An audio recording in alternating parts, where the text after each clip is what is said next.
Hello everyone, welcome back to our channel. In this video, I will guide you through how to turn Wi-Fi on when grayed out. You are not able to turn the Wi-Fi on if you are opening your control center and clicking on the Wi-Fi icon, and if it is not turning on, then this video is for you.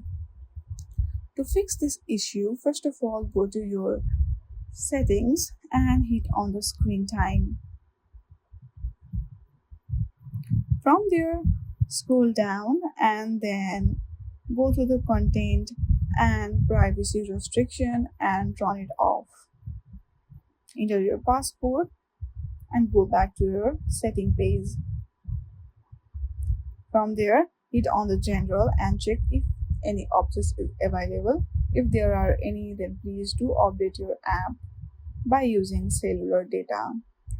Go back and hit on the transfer or reset iPhone and reset all settings. This will surely solve your issue. I hope you like this video. If you like this video, then please do not forget to like and subscribe to our channel. Thank you for watching.